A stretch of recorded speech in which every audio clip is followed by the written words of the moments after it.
The Terrible Old Man by H.P. Lovecraft. It was the design of Angelo Ricci and Joe Chesnick and Manuel Silva to call on the terrible old man.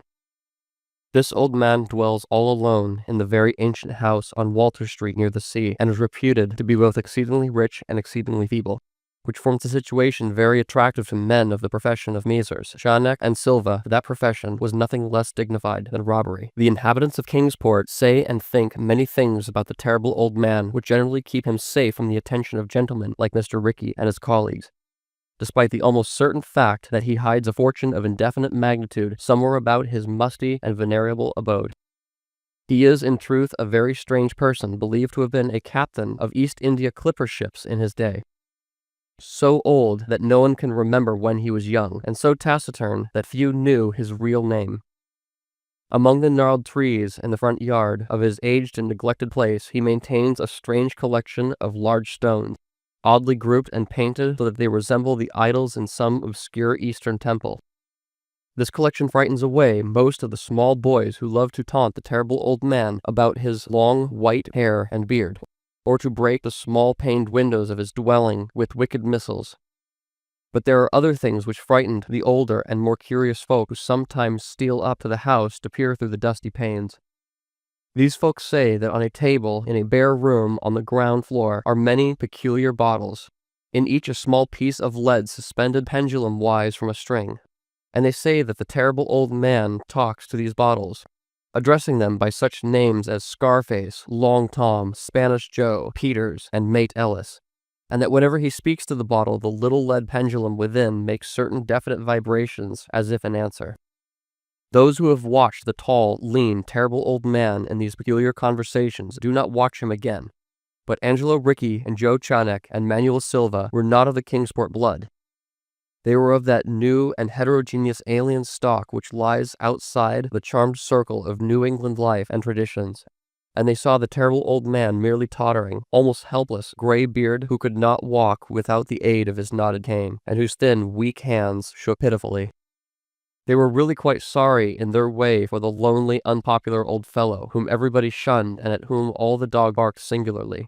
But business is business, and to a robber whose soul is in the profession, there is a lure and a challenge about a very old and very feeble man who has no account at the bank, and who pays for his few necessities at the village store with Spanish gold and silver minted 2 centuries ago.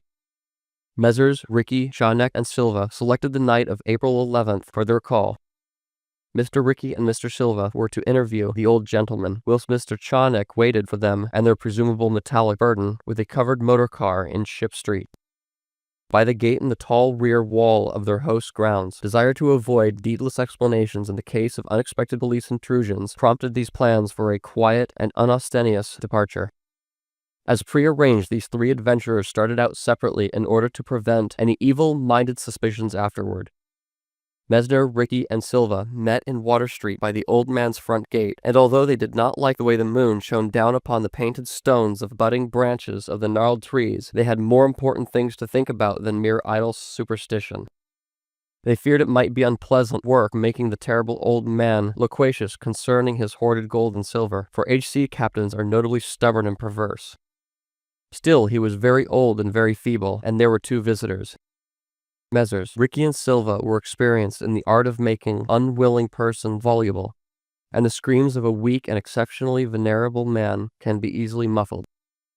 So they moved up to the one lighted window and heard the terrible old man talking childishly to his bottles with pendulums. Then they donned masks and knocked politely at the weather-stained oaken door. Waiting seemed very long to Mr. Chesnick as he fidgeted restlessly in the covered motor car by the terrible old man's back gate in Ship Street. He was more than ordinarily tender-hearted, and he did not like the hideous screams he had heard in the ancient house just after the hour appointed for the deed. Had he not told his colleagues to be as gentle as possible with the pathetic old sea captain? Very nervously he watched that narrow oaken gate in the high and ivory-clad stone wall. Frequently he consulted his watch and wondered at the delay. Had the old man died before revealing where his treasure was hidden, and had a thorough search become necessary? Mr. Chesnick did not like to wait so long in the dark in such a place. Then he sensed a soft tread or tapping on the walk inside the gate, heard a gentle fumbling at the rusty latch, and saw the narrow, heavy door swing inward. And in the pallid glow of the single dim street lamp, he strained his eyes to see what his colleagues had brought out of that sinister house which loomed so close behind. But when he looked, he did not see what he had expected, for his colleagues were not there at all, but only the terrible old man leaning quietly on his knotted cane and smiling hideously. Mr. Tronick had never before noticed the color of the man's eyes. Now he saw that they were yellow. Little things make considerable excitement in our little towns, which is the reason that Kingsport people talked all that spring and summer about the 3 unidentified bodies, horribly slashed as with many cutlasses, and horribly mangled as by the tread of many cruel boot heels, which the tide washed in, and some people even spoke of things as trivial as the deserted motor car found in Ship Street, or certain especially inhuman cries, probably of a stray animal or migratory bird, heard in the night by the wakeful citizens. But in this idle village gossip, the terrible old man took no interest at all. He was by nature reserved, and when one is aged and feeble, one's reserve is doubly strong. Besides, so ancient a sea captain must have witnessed scores of things much more stirring in the far-off days of his unremembered youth.